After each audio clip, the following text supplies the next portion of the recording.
বন্ধুগণ, পুনরায় শুরু করলাম আবার ছাদ বাগানের ইমপ্রুভমেন্ট কাজ, ডেভেলপমেন্ট কাজ। যা পুনরায় বলতে সেই মাহে রমজান সিয়ামের মাস, পুরা মাসটি করেছিলাম, দেখেছিলেন আপনারা। তা ঈদের পরে এই প্রথম ধরলাম কাজ।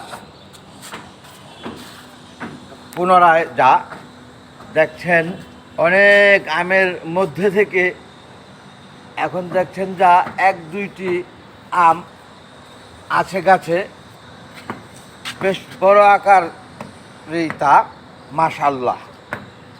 যাই হোক, আপনাদের দেখাচ্ছি যে এই ফ্লোর ছাদের রোড, এই ছাদ বাগানের রোড, যে রোড দিয়ে আমরা যাওয়া আসা করব, পরিচর্যা করব গাছ, সেই রোডকে আমরা পরিষ্কার পরিচ্ছন্ন করেছি মাশাআল্লাহ। এবং নতুন আঙ্গিকে এটাকে সুন্দরভাবে ঢালাই দিয়ে, নেট ফিনিশিং দিয়ে এটা লংজিভিটি বানানোর চিন্তা ভাবনা, সেই সাথে সৌন্দর্য বৃদ্ধি। যাই হোক, আমি ভিডিওটা বেশি বড় করব না। আলহামদুলিল্লাহ বন্ধুগণ, অনেক বেশি ভালো লাগলো যা দেখে সেখানে চলে এলাম। যে এই যে একটি মরা গাছে ফুল ফুটেছে, গান আছে যেমন, আবার আরও একটি অনেক বড় ঘটনা, নিজামুদ্দিন ঢাকার থেকে আউলিয়া মরা গাছে পাতা গজেছিল। যা আল্লাহ মাফ করুক, সেটার সাথে তুলনা দিয়ে বলছি না, মনে পড়ে গেল সেই গল্প, সেই কথা আমার কাছে গল্পের মধ্যেই পড়ে সেটা। আমি যেহেতু শুনেছি মুরব্বীদের কাছ থেকে। এই যে দেখেন সেই মরা গাছে আবার গাছ জ্বালিয়েছে। এই যে দেখেন কত সুন্দর, তাজা, কচি, নিষ্পাপ শিশু জন্মের পরে দেখলে যেমন লাগে, এই গাছ দেখে আমার কাছে তেমন লাগছে। সেই সাথে আরও একটি সুখবর, সুবার্তাই যা আমার কাছে তা, মানুষ প্রসব করলে বাচ্চা হয় যেমন, আমার এই কলা গাছ, এইটা অনেক ভালো জাতের কলা গাছ। এটা আমি প্রায় মরে যাওয়া থেকে এই ড্রামজাত করার পরে সে বেশ তত্তাজাত হয়েছেই বটে, সেই সাথে একটি বাচ্চা প্রসব করেছেন। এই যে দেখেন, এখানেই শেষ নয়। দেখছেন আমার এই অ্যাকুরিয়ামটি, পুকুর বলে থাকে গ্রাম দেশে, যা ঢাকা শহরে সুইমিং পুলও বলে এটাকে। তা এটাকে আরও একটু সংস্কার করে, আরও উঁচু করে, ওই যে লোহার অনেক ক্যাচিং দেখছেন, ওখানে সুন্দর করে আটকিয়ে চতুর্দিকে গেটের মাধ্যমে এটার ভিতরে মাছ চাষ করব ইনশাল্লাহ, যদি থাকে আপনাদের ভালোবাসা ও দোয়া সাথে। এখন দেখছেন কলমি শাক, সেই সাথে অন্যান্য গাছ দু একটা, যা তার সাথে এই পাশে একটি আঙ্গুর গাছ।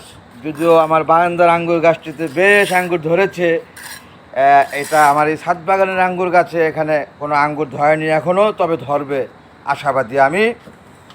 এখানেই শেষ নয়, আপনাদের আজকের আকর্ষণ যা, গাছে ফল ধরে পেকে লাল হয়ে আছে তা দেখাবো এখন সেটা। এখান তো ইমারত কাজ চলছে, যা দেখলেন আপনারা।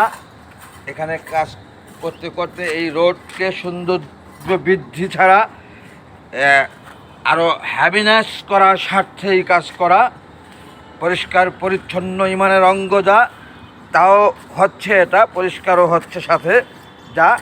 যাই হোক বন্ধুগণ, আমি এখন চলে গেলাম সেই জায়গায় যেই আজকের আকর্ষণ, সেই এক জায়গায়, সেই আশ্রমে থাকার মতো, বা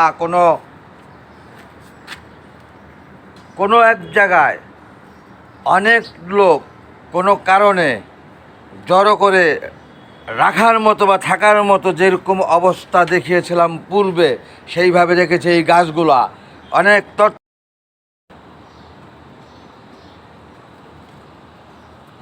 এবং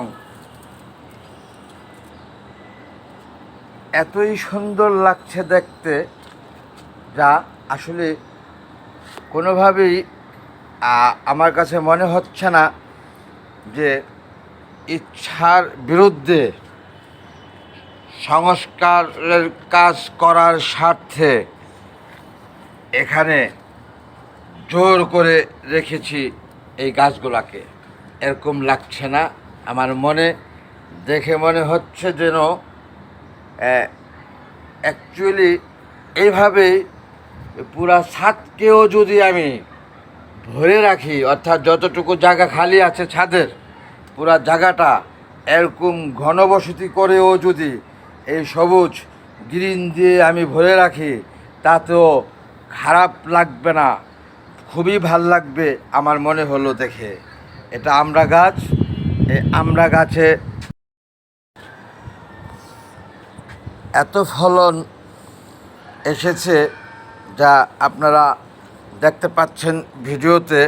মাশাল্লাহ, পাতাটা সরিয়ে আমি দেখাচ্ছি আপনাদেরকে। এখানে থবায় থবায় জায়গায় জায়গায় খুবই সুন্দরভাবে হয়েছে। এই যে দেখেন, এই সব আমরাই যদি থাকে তাহলে আমার মনে হয় খেয়ে শেষ করা যাবে না। যাই হোক, সেই সাথে পাশে আছে এক্সেলেন্ট, শুধু ফল গাছই আমি রোপণ করিনি, এখানে আছে ফুল। অনেক সুন্দর লাগছে, খুবই সুন্দর দেখতে লাগছে এই ফুল গাছগুলোকে। এবং গাছের সাথে পরগাছা কম বেশি থাকে যা, তাও আছে পাশে। এই যে যেরকম এগুলা বোনা হয়নি, হয়েছে এমনিতে। যাই হোক, ভালো মানুষের সাথে খারাপ মানুষ কম বেশি থাকে, এইরকমই একটি প্রমাণতা। পরগাছা, গাছের সাথে পরগাছা থাকতেই পারে। যাই হোক বন্ধুগণ, আপনারা দেখছেন আরও ফুল ও ফল। যেমন এই যে দেখেন, এখানে আজকের আকর্ষণের মধ্যে গাছে ধরা ফল টমেটো ধরে একেবারে পেকে আছে টকটকা লাল, সেই সাথে আছে যা লেবু। ওই যে দেখেন ভিতর দিয়ে দেখা যাচ্ছে খুবই সুন্দরভাবে লেবু ধরে আছে গাছে। আছে এই যে লেবু, এখানে আছে আপনার মালটা, খুবই সুন্দর। পূর্বে দেখেছিলেন যা পুরা গাছ ভরাই যেন মালটা এখন খুবই ছোট, তবে বড় হলে ভালো লাগবে দেখতে, আরও পাকলে তার চেয়েও বেশি ভালো লাগবে। তার পাশেই আছে কামরাঙ্গা গাছ, ফুল এসেছে। এটার অনেক কামরাঙ্গা পূর্বে খেয়েছি আমি, এত মিষ্টি এত স্বাদ বলে বোঝানো যাবে না। ওই পাশে দেখা যাচ্ছে লেবু ধরে আছে গাছে। মাশাল্লাহ, এই গরমের মধ্যে লেবুর ভীষণ প্রয়োজনও আছে, আমাদের গাছে বেশ ধরেছে মাশাল্লাহ। যাই হোক, আরও অন্যান্য অনেক জাতের গাছ দেখছেন বন্ধুগণ। যা সব গাছের নাম বলছি না, একটি গাছের নাম না বললেই নয় তা। এটা পরগাছা না, এটা গাছই, তবে পরগাছের ভর করে উপর দিকে ওঠে সে। এই যে দেখেন গাছ আলু গাছটা, তবে ধরেছে যাকে সেই গাছটি খুবই ভালো একটি গাছ, যদিও আমরা সেইভাবে মূল্যায়ন করি না। নিম গাছের বাতাস খুবই স্বাস্থ্যসম্মত বাতাস। এটা পূর্বে শুনেছি মুরব্বীদের কাছে, তা এখনও ভুলি নাই। বর্তমান সন্তান, বাচ্চা শিশু যারা জানে না তারা জানবেও না যদি না বলি আমরা এভাবে তা। ধন্যবাদ বন্ধুগণ। অনেক গাছই আছে যা নাম সেইভাবে আর বলবো না, অনেক বড় হয়ে গেছে ভিডিওটি, মাফ করবেন বোরিং লাগে যদি। এখন আর দীর্ঘায়িত করছি না ভিডিওটা। ওই পাশে অনেক সুন্দর এক থোবা শত হাজার এলাচ গাছ, যা আজকে আর সেটা আমি দেখালাম না, যেহেতু ওই পাশ থেকে চলে এসেছি। না দেখিয়ে ওইটা রয়ে গেল আপনাদের জন্যে পরবর্তী আকর্ষণ। Thanks all. আসসালামু আলাইকুম, আল্লাহ হাফেজ।